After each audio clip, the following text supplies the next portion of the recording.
Hi and welcome to the Sunday Lunch Project Manager podcast for this 4th of December 2022. This is your host Nigel Creaser, and this week we've got the second part of my chat with Jude Jennison, the Equine Leadership Guru. Enjoy. Some of you will have been long-term listeners and will be aware that I've started this podcast on a product called Anchor. So when I started, I was working out how do I do it? What do I need to do to get a podcast out there? All these different things. How do I actually get it out into different podcasting areas? And how do I potentially make some money out of podcasting? And I discovered Anchor. And the answer to every one of my questions really was simple, and it was Anchor.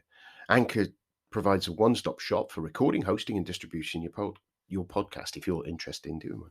Best of all, it's free. It's 100% free and ridiculously easy to use. I can do it on my phone. I can do it on the laptop. It's fab. And now Anchor can match with great sponsors who can advertise on the podcast and hopefully support and pay for some of the stuff that's going on. That means you can get paid to podcast right away. In fact, that's what I'm doing by reading this ad. Anchor will pay me for doing this advert. So the way I use Anchor, and a recent thing that I've started to experiment with, is using the contributor section where someone rings in and leaves a message. You'll have heard earlier on maybe one of my podcasts, people's contributions and questions and queries and thanks. So it's a great way of using it, really. Over the time, I've recorded directly into the app. I've recorded and uploaded. I've recorded on my phone and uploaded at the same time. So it's really flexible. It's for you to do it when you want, where you want, and however you want. So if you've wanted to start a podcast and make some money out of it, why not go to anchor.fm/start. That's anchor.fm/start to join me and the diverse community of podcasters already using it. Okay, I can't wait to hear it. Absolutely. And then of course you've got different stakeholders who have different perspectives, who all want different things, and that often is surprising, but I don't know why it's surprising, because of course they have different things. You know, the sales director is always going to want something different from the ops director, because they're incented in different ways, and therefore their requirements are always going to be different. And actually that's a positive thing, because what that does is it creates a more well-rounded and more holistic view.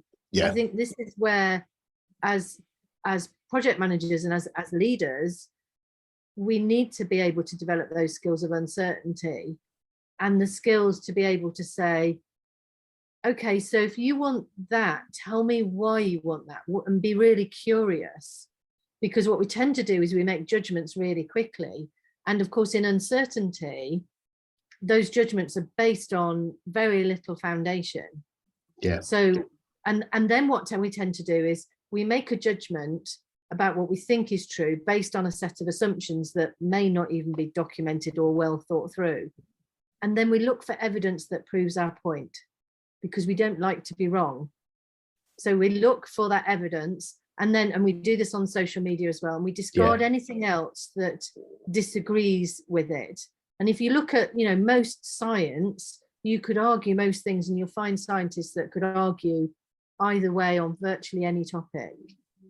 And so even with scientific research, it's rarely binary. The scientific research is based, and that whole thing is based on proving something doesn't work, isn't it?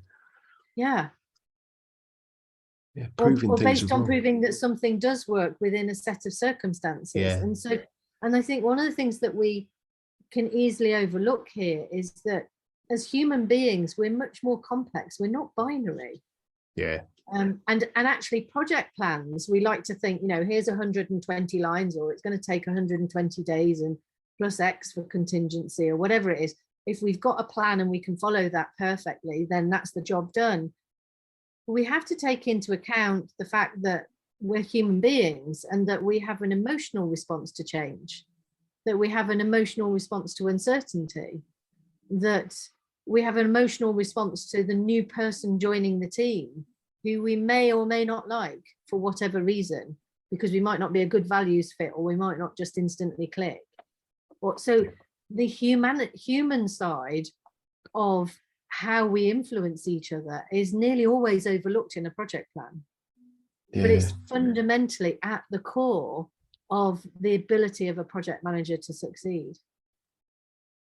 It's kind of, it's funny, something just pops in there. It's kind of, when you look at stakeholders, from what you said before on that, it's just made me think, sometimes if you look at a project and you're, as a project manager, you're there delivering your project and you've gone around all your stakeholders and they're all in vigorous agreement on what the outcomes are meant to be, and they all have different areas that it come from, there's a very good chance that you've got it wrong.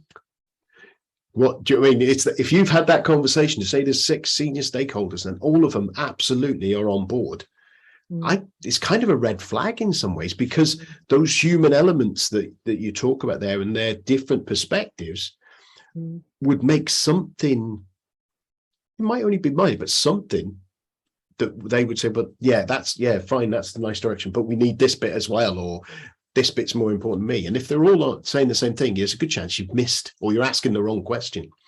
Yeah. And it's too high level, and then you get down into the detail, and then all hell breaks loose because the conflicts start. Or you've got a group of directors or stakeholders who are not diverse, and therefore they don't have a well-rounded view of the world. They may have a particular view of the world that doesn't represent the population or the customer base or the user base. Yeah, because or they're all the same kind of behavior type or character type, because we all like working with people like us, because they all kind of, it's that scenario. I think it's funny, actually. It just makes me think about the yes man, yes woman scenario, where you have someone and they've got a load of people who completely would agree with them, and it's always presented as they're just people who are deferential to the person in charge. But it does also make you wonder whether it's just that, right, I have these kind of ideas, I'm this kind of person, and they bring in and attract people who are like them. So therefore, they will agree with them because they think in the same manner. They're willing to take the same kind of risks. They're willing to take or not take the risk, whatever. And you get that kind of, that again, it's about echo chamber kind of thing, isn't it? It's all about bringing the same thing. And you've without that diversity of diversity with a big D and diversity with a little d, you don't get that. Sometimes you just don't get that right answer, do you?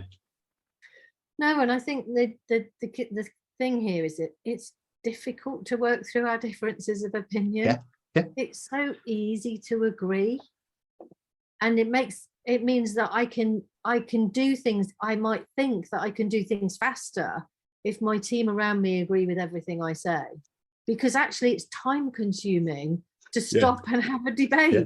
If everyone did everything like me, life would be much better, wouldn't it? Exactly. But I think this is where we have to learn to slow down sometimes, and to recognize that fast isn't always best, and actually fast is sometimes slower in the longer term, because you might think you've achieved something really quickly, but is it actually fit for what you're trying to do? And is it fit for and relevant for your audience?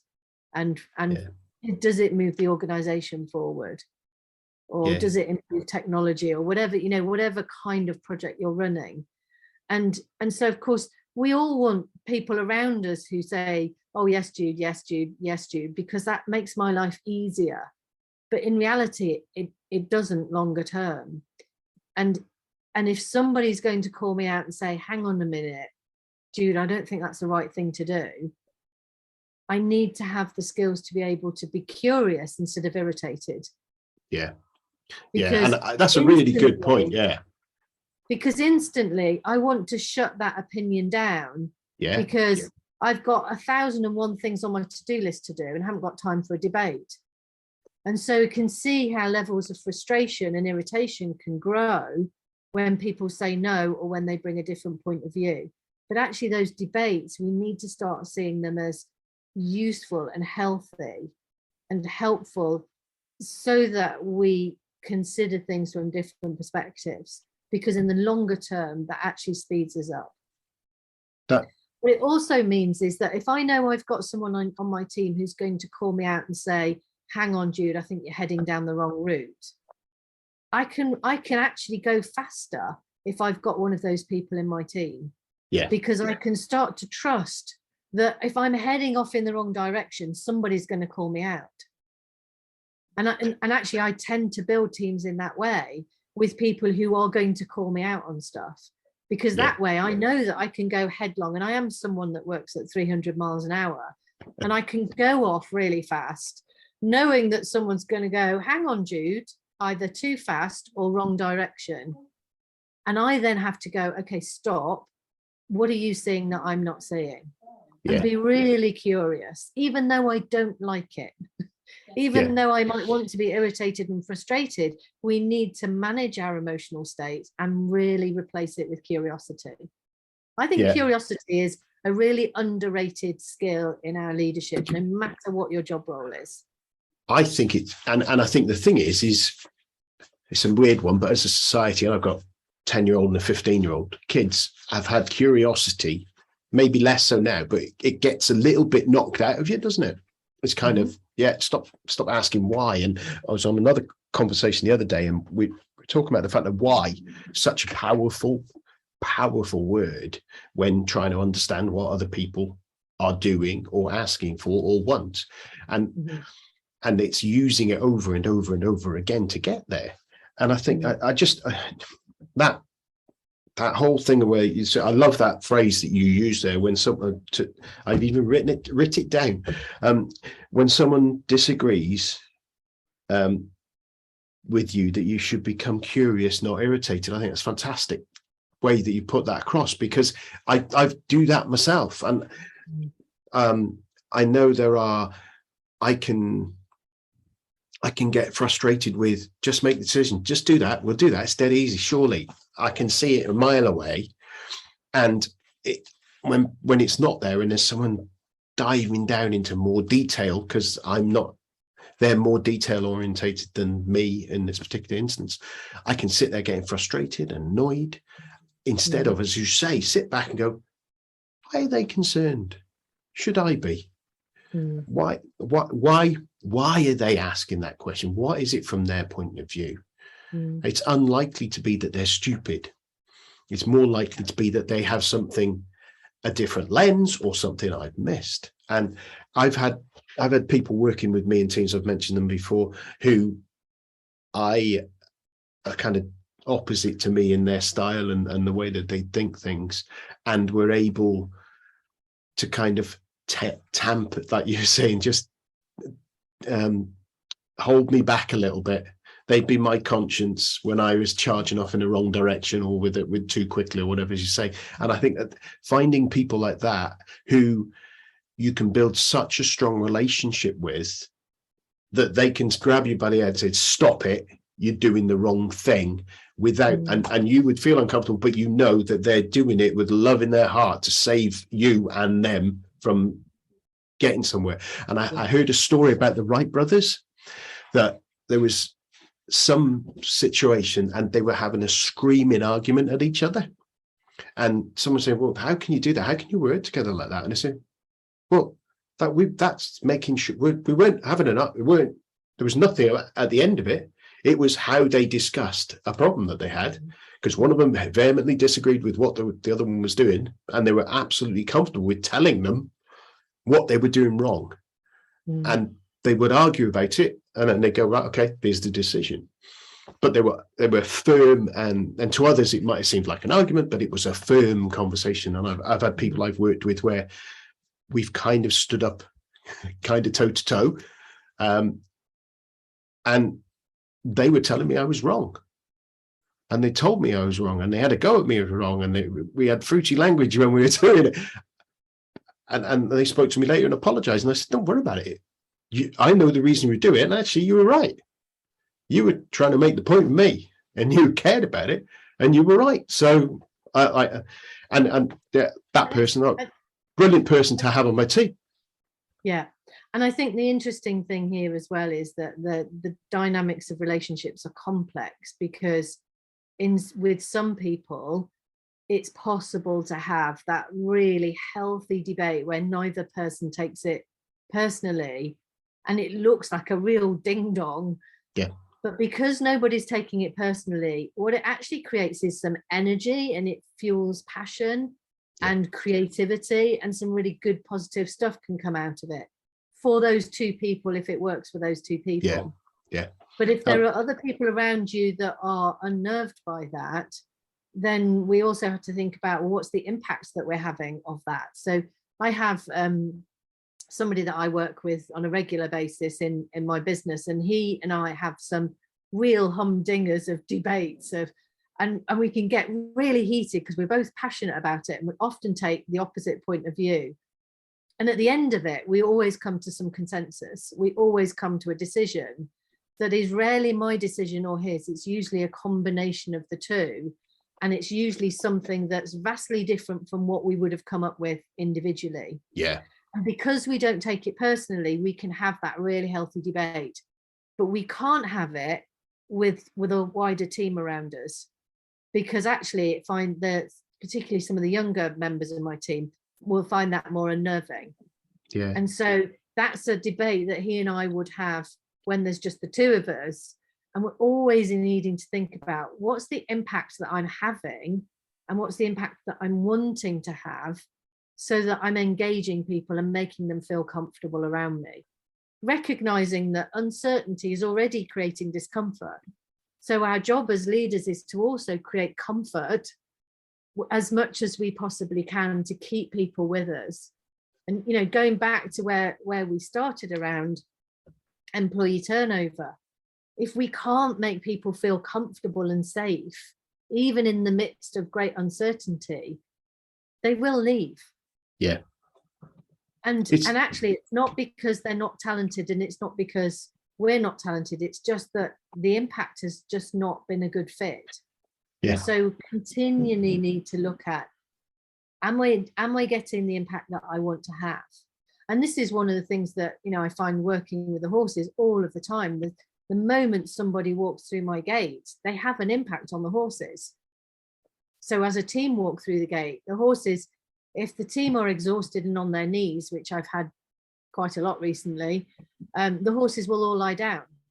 If the team are really stressed and there's huge amounts of energy and banter, the horses will gallop around. So the horses instantly are responding based on that team's impact. And usually that team have no idea that they have that impact. And so one of the things I think we need to really focus on is that self-awareness. And if you ask any leader, they'll tell you they're self-aware. In fact, usually the ones who tell me they're self-aware are the ones who are least self-aware. Because we all have a level of self-awareness, but we also all have our blind spots. Yeah. And that's the point. Yeah. And so part of working with the horses is to uncover the blind spots, because they're very good at pushing those buttons and revealing that. Yeah. But part of our role as leaders is to continually be curious about, oh, there's a disagreement here, or there's a disconnect here. What does this person want from me? Because what we tend to do is say, this is what I want from that person.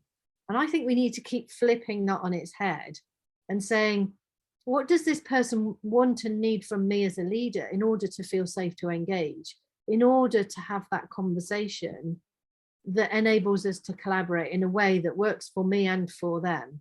So we're continually having to adapt our own behavior to fit with others, so that we can, and to do that in an authentic way. So it's not about me trying to be like you to fit in with you, or trying to be like somebody else who's quieter or louder. It's about saying, how do I match the energy and bring people with me, and continually look at the impact that I'm having, and continually look to change it so that I get the impact that I'm wanting to have, which doesn't necessarily mean I get the result I want, or it doesn't mean it always goes my way. Yeah. But the impact being, we achieve the project, not necessarily my way, but we achieve it, or we achieve it where the relationships are intact at the end of it, hopefully. Yeah, I always draw parallels in every single conversation I've ever had, I think, on this show around the DISC model, and I'm sure you've heard of the DISC model, the behavioural model, and that thing of where people where you get people who are comfortable having those big arguments, and then you get people at the other end who are the team leaders who are the sort of like the high S's who really would struggle with that kind of full-on banter of the high D's that 5 minutes later they're best mates outside playing golf or whatever, or doing whatever, because that's what happens. Is it's a big argument, it's dropped, and then they're best mates again. And I find that I have to think about it.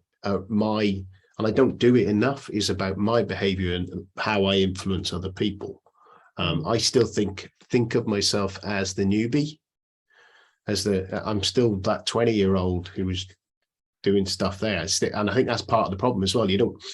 Sometimes we don't see ourselves as those such an influence. You still kind of that lack of confidence in there, and therefore that stops you realizing how much impact you can have in just your behavior on the whole team. Because you don't, some people do, maybe it's just me, maybe others don't, but for me, I don't see myself as I want to use the word, I was going to use the word role model, but that's not the word I'm thinking of. But it's kind of that kind of thing where people will not mimic, but will react to my behavior in different ways. Whereas I think I'm just a side character, if you like, in a novel rather than my novel sort of thing. And I think if you go back to what project managers do, what we tend to think that project managers do, is we think that they have a vision, they set the objectives, they build a plan, and then they execute the plan. Well, all of that's very transactional. And what actually project managers really do is build relationships and influence other people to do stuff that hopefully then executes the plan. And I think sometimes it's easy to miss that that's what we're trying to do. That what we're trying to do is lead and engage and inspire others to execute, because the project manager can't execute the whole plan. But they can lead and inspire and encourage others to collaboratively create that vision, and to be passionate about it, and to be excited about it, and want to get up in the morning and go, great, it's Monday. And I think it does, when you look at it now in the way that the word management is used in comparison to leadership, and you see lots of the memes where you'll have, this is a manager, this is a leader, and actually that's where a lot of the misunderstanding of what a PM's job is. The PM's job isn't to follow a process. PM's job isn't to make sure the plan, there's all those tools and techniques you've got, that process, PM BOK, the APM prints, all that stuff. None of those things are any use for delivering projects. Don't care what anyone says, I'll argue with them. The people deliver the projects. And the squishy things deliver projects. They use those techniques and tools to do them, but it's the squishy things, and the squishy things get things done through relationships, and relationships are built through communication and interaction between us. And if you're gonna lead, as you say, it's about project leadership and project leaders.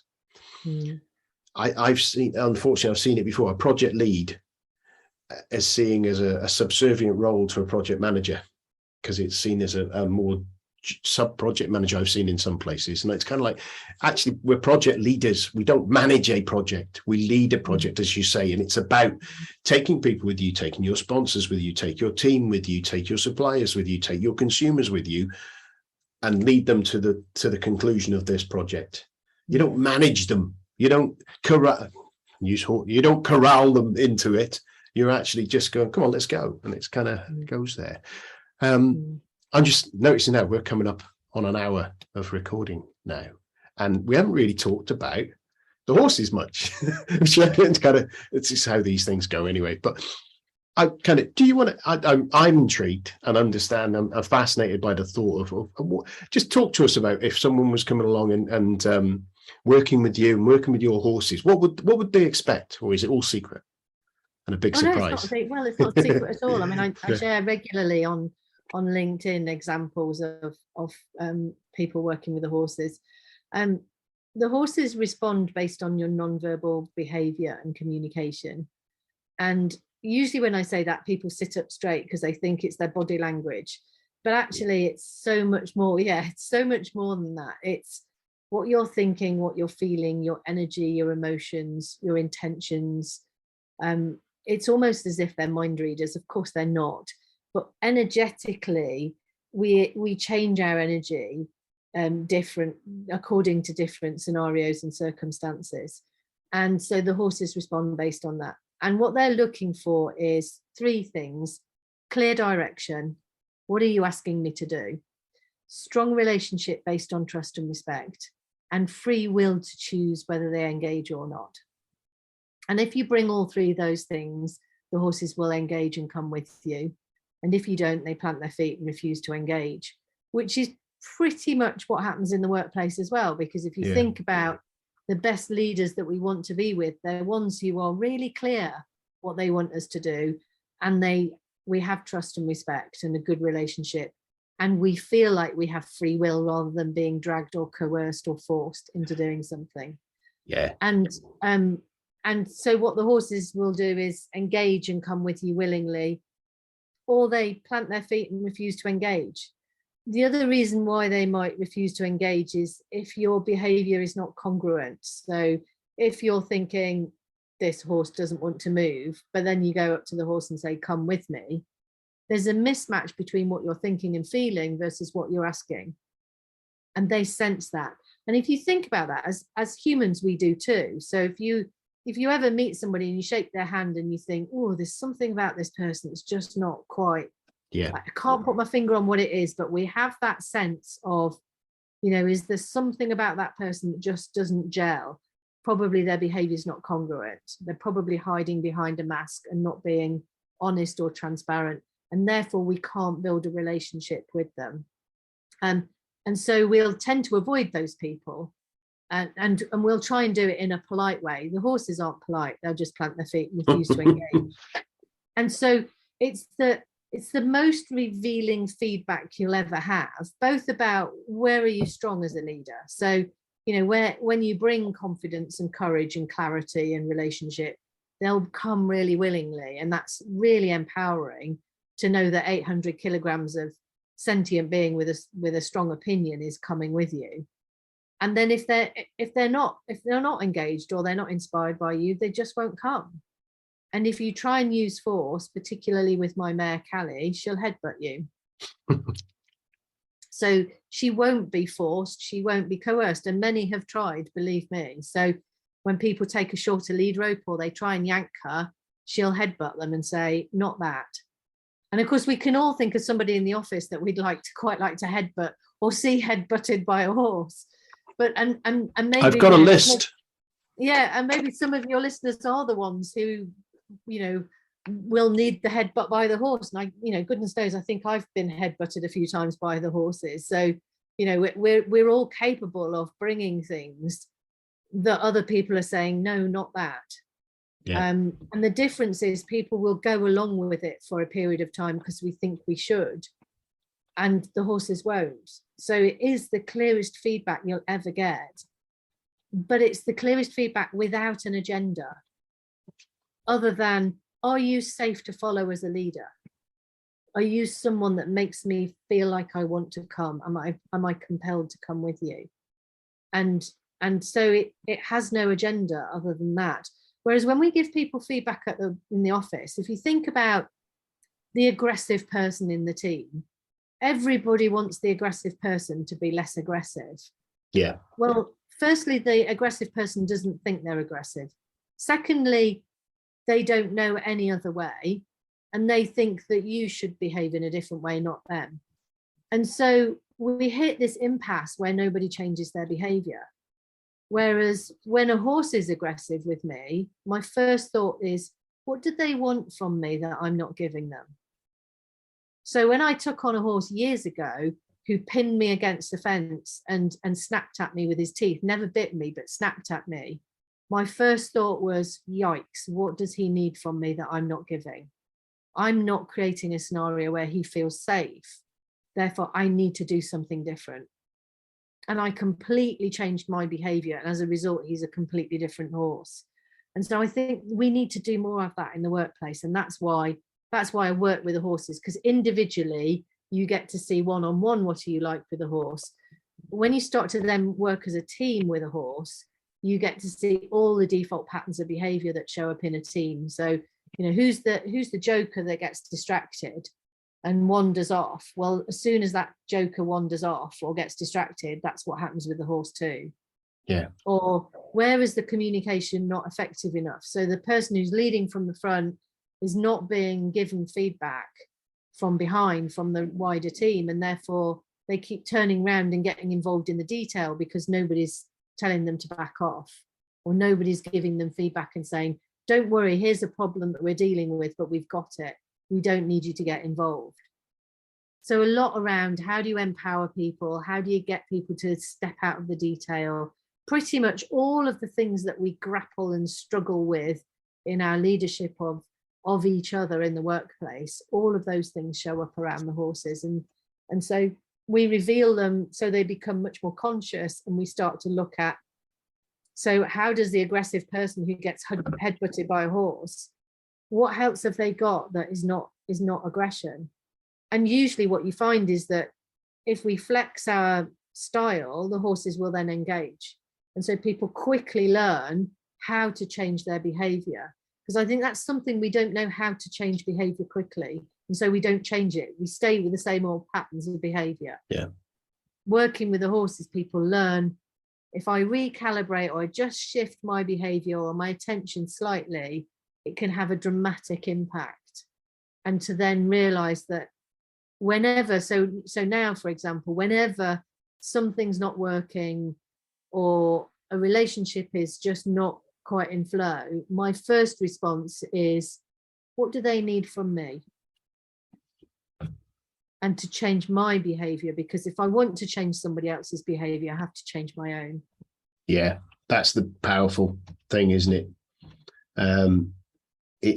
If you, that, as you said about forcing someone to do something, forcing them to be different, and I think a lot of us sit back and go, well, I'm me. I can't just change who I am. I wouldn't be me. And whilst that is true, it's not about changing who you are. It's about recognizing where the way that you are naturally rubs up against someone else. Yeah. And I always talk about the disc ice cream view of talk. If you're with your child and they step out into the road, you immediately turn into someone who's very forced, very authoritative and very shouting. You shout at that person to get back on there, and you grab them and you launch them onto the road. They start crying. At that point, you drop down to your knees, you give them a hug, you soothe them, you be that nurturing kind of much more nurturing character. Then you say, right, okay, should we go and have some fun? Let's go and have an ice cream. You become more fun, that more uplifting person who kind of, let's go and do something. And then quietly, when you're sat there, you slowly explain to them the reason why you shouted and what might have happened had they done it and why they need to concentrate. But actually, all of those three behaviors are very, very different styles of leadership. Yeah. That you, in a matter of seconds and minutes, have gone one to the other to the third. You go bang, bang, bang, bang, without even thinking about it. You just do it. So as a person, we can change our behavior at a drop of a hat, depending on the situation. But when we're working and we're in an environment that's maybe a less intense environment, we have to slow ourselves down, as you said earlier, so that we can speed up. If you slow yourself down and think, hang on, the question you said there, why are they like that? Why is this happening? So that you can then modify. But otherwise we just charge on, don't we? I think it's really, really, really key to think about, what does this person need from me at this point in time? Brilliant. Well, Jude, thank you very much for some fantastic conversation there, some fascinating stuff with the horses there. I'm going to continue that conversation with you outside of here, and the whole thing is it's just got lots of things pinging around in my head. If people want to get in touch with you, if they want to come along and experience the learning how to improve their leadership with the horses, or grab hold of one of your books, what's the best way for them to get in touch with you?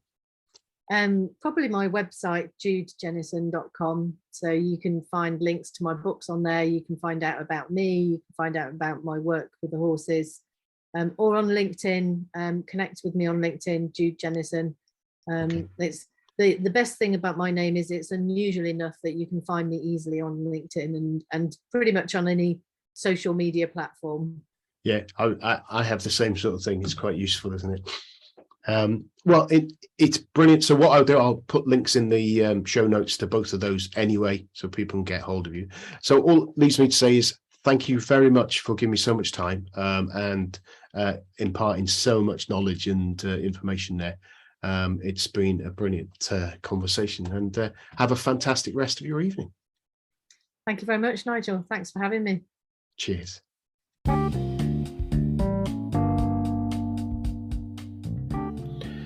Well, I hope you enjoyed that chat at the second part with Jude, and show notes, got all the details of contact there to find out more. Next week, we've got Match Legal on the show, and we're talking about Teamwork 9.0, which is, and enneagrams, which are a tool used based on neuroscience for looking at how you put together teams and how they dynamically fit together. So fascinating and relevant to you guys. Look after yourself and speak next week. Bye.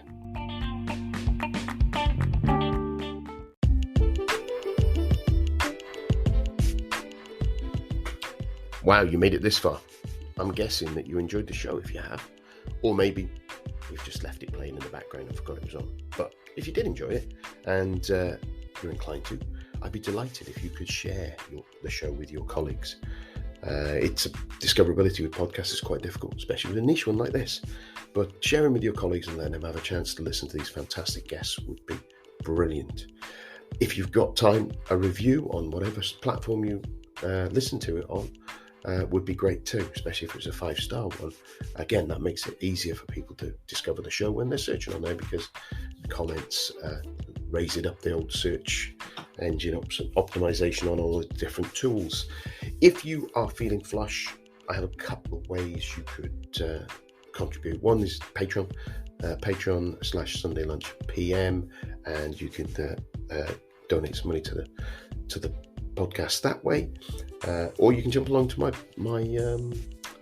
website, nigelcreaser.com, www.nigelcreaser.com, and click on the link to the shop, and in there you've got all my books that I've created in the varying different guises, a number of different ways you can grab a copy of those. And down the bottom I've got the my guests' books, so everyone who's been on here, if they've had a book, I've got a link to their book in there, and Amazon give me a little bit back for when someone buys from them. But more importantly, if you come back next time and listen, I'll be delighted. So I'll leave you alone and let you get on with your day now. Thank you. Bye. Well, it's goodbye from me, Nigel Creaser, and it's goodbye from him, the Sunday Lunch PM. Goodbye.